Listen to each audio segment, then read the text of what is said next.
For full episodes of the Diverse Mentality podcast, check the links in the description below. The full video version is available on the main channel, and the audio version is available on your favorite streaming platforms such as Spotify, Apple Podcasts, and more. Megan Thee Stallion and DaBaby.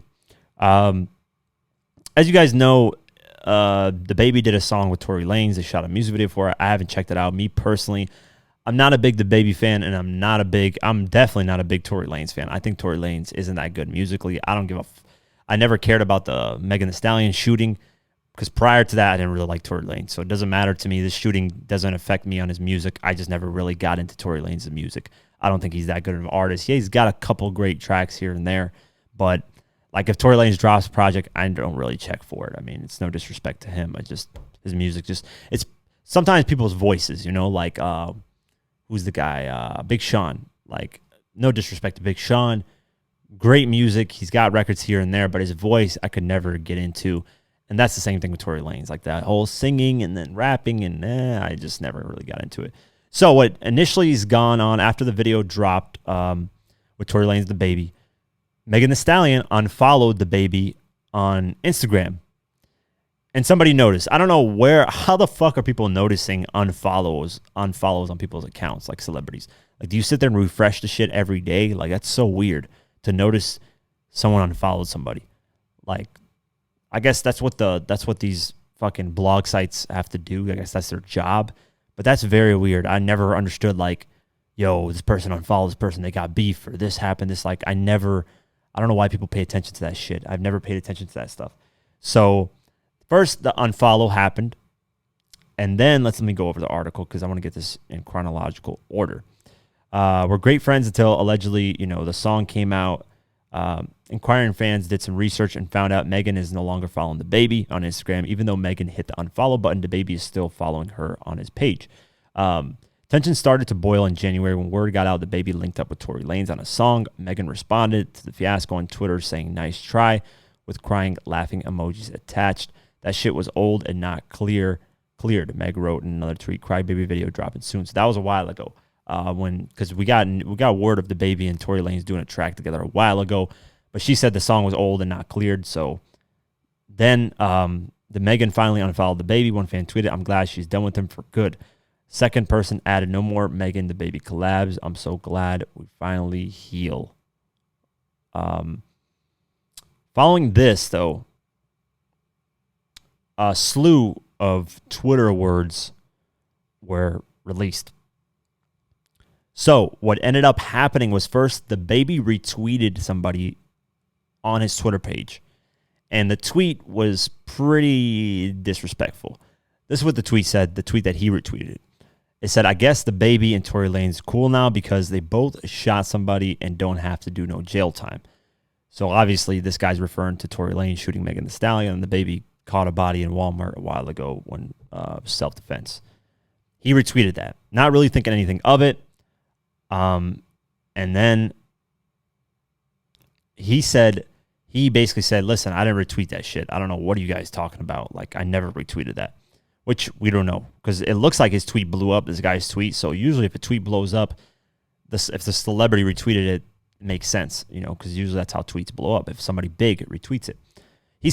He responded to that saying, "I don't know what type of Illuminati shit Twitter got going on. I did not retweet nothing but the song, which he has called Ball If I Want To promo. I ain't retweet that silly shit. Then once people start tagging me, I saw it and tried to delete it and undo the tweet. Twitter didn't let me. What type of shit y'all on?" He showed on his actual iPhone that he didn't retweet it. Or he did retweet it. He's showing actually on the iPhone he did retweet it. He just can't unretweet it, which is stupid. That makes no sense. Yeah, he's just basically showing on the, if you guys, let me explain this. So he's basically showing that he can't unretweet it, which basically proves he did tweet it. So I don't know why he's saying he didn't. He's saying, I don't know what kind of Illuminati shit Twitter got going on, but I ain't retweet nothing. Yeah, you did, because if you can't unretweet it, then you did retweet it. So he then followed that up saying, "Baby has enough problems on his own. I ain't got no reason to inherit the next motherfucker's problems. Y'all chasing the story y'all ain't gonna get. I'm out guys' business while still successfully doing business." So Megan Thee Stallion then responded and said, support me in private and publicly do something different. These industry men are very strange. This situation ain't no damn beef, and I really wish people would stop downplaying it like it's some internet shit for likes and retweets. So, DaBaby fired back at this. So after Megan Thee Stallion said, support me in private and publicly do something different, he quoted her tweet and said, you don't let these folks get the best of you, thug. I ain't got no bad energy for you. You know, like I know, I ain't no industry guy. Let them fool you into thinking that you're tripping. Stand on what you stand on without feeling like I'm against you. Stay focused, my G. So that ended off on that note. And then Megan quoted that and then said this. My stance hasn't changed at all. Yours has. We already spoke about this in private, and you specifically said that ain't even no good business move. Why would I promote that shit? But now this ain't your beef. That ain't real, but you stay on your business, my G. So DaBaby then quotes that and responds and says this. You ain't tweeting nothing. I ain't tell that guy directly. I told him the same shit, LOL. Whoever cleared it, cleared it. So what? Shit still ain't enough of my business for motherfuckers to be feeling some type of way about my pretty chocolate ass. Okay, I was weird reading, no homo. Getting into that don't feed my people. So, yeah, he's just saying, I ain't with that bullshit. And then he's continued on and said, I ain't going back and forth with my own bitches on the net now. I'm on this motherfucker going back and forth with another guy's woman about some shit another guy accused of. How the fuck is that worth? Y'all guys, hell happy Juneteenth, though. We started this bitch off with a bang, didn't it? Love you, Meg. So what he's referring to there is then Megan Thee Stallion's boyfriend jumped in and said something. He said,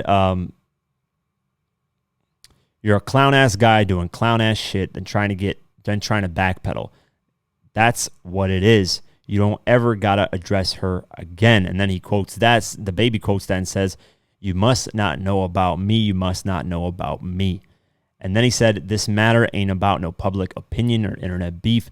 So a guy let a lot of weak shit slide.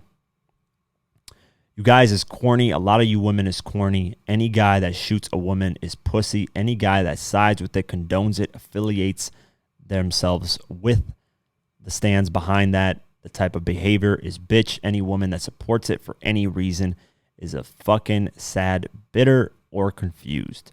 So he by the way, I'm just reading based off what he wrote, and this is the wording on this is horrible. So I'm just trying to clear out most of the curse words here. So what's my stance on this? I mean, if DaBaby wants to work with Tory Lanez, he can work with Tory Lanez. It's none of his business. I personally wouldn't. It's bad business, obviously. DaBaby's defense is that the record cleared, so he should be able to work with Tory Lanez, or he doesn't really give a fuck. But this is where the but comes in. If DaBaby and Megan were really close friends, and then he does that, then it's a little weird. You know, then I would have been like, what the fuck? Like, we're close. Why are you doing this bullshit? But personally, we still got to wait till this whole trial or whatever. I don't even know what the fuck's going on with the court trial of Tory Lanez and Megan. Like, what is going on? Are they going to go to trial that? What's going to happen? Is Tory going to get, prosecuted? I don't know what the fuck's going to happen. If he does, if the charges do stick, he did shoot her, then obviously Tory's going to have some time he's facing. And then anybody that worked with him is going to look like a cornball. But yeah, stay away from the situation, especially if, there are plenty of other artists you can work with. You don't have to work with Tory Lanez. I'm sure DaBaby's got enough money where he can work with a bunch of artists. He's got enough notoriety now to the point where all these pop artists want to work with him. I would stay the fuck away from a situation like that because I don't know the outcome. Now, would I be phony and not even respond to Tory Lanez if he wanted to do a collab? No, I would just be like, listen, for my business, for my brand, it just wouldn't look good to do a record with you right now. I hope you understand. Business is business. It is what it is. If you took that personal, I would have said, fuck you. Tory Lanez, you're like 4'11". I don't give a shit. So, yeah, that's what I would have said about the situation. No disrespect to Tory Lanez. But, If Tory Lanez is innocent, then everybody else who's been going against him is going to look corny and stupid. So I don't know. I don't know the evidence. I have no idea about the case. I wasn't there. Nobody knows officially. Only the people that were there, which was like, I believe, 2 security guards, her and Tory. That's really about it. One person was driving or something like that.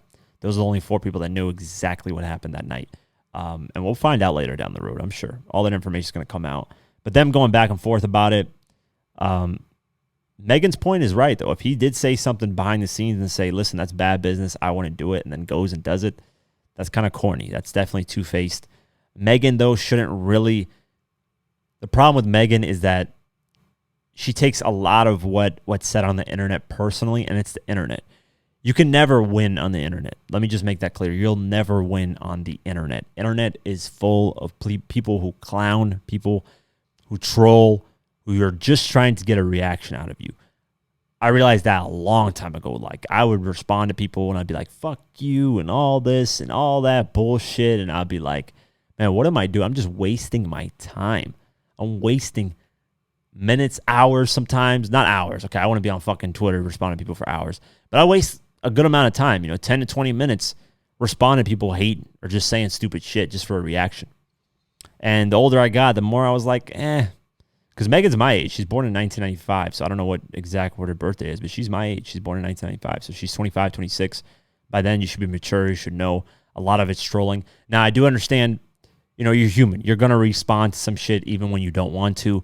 I notice a lot of the times I respond, like, I'll see a bunch of positive comments. I'll scroll through them. I'll be like, yeah, it's cool, cool. And I'll see one negative comment. I'll be like, man, fuck this guy, and start responding to them and ignore all those positive ones. It just, I don't know, it's human nature to want to be accepted by everybody, but that's not reality. You can't be accepted by everybody, and that's fine. If people hate for whatever reason, they can hate. When this podcast, my co-host was gone, I was getting some messages saying, yo, the podcast is whack now, fuck you, this and that. It is what it is, man. Let people say what they want to say.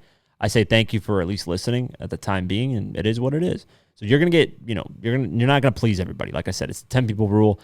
3 people love what you do, 3 people hate it, and then 4 don't care. So yeah, Megan, don't get too hard on yourself on this situation. Let people do what they're doing in the industry. If they show up two-faced, and that just shows you that they're not friends. They're not worthy of being your friend. Don't ever do business with them again. Keep them moving. And sometimes you can just view it as business. It is what it is, So I've learned that the hard way. Business is business. People don't care. Feelings don't matter in business.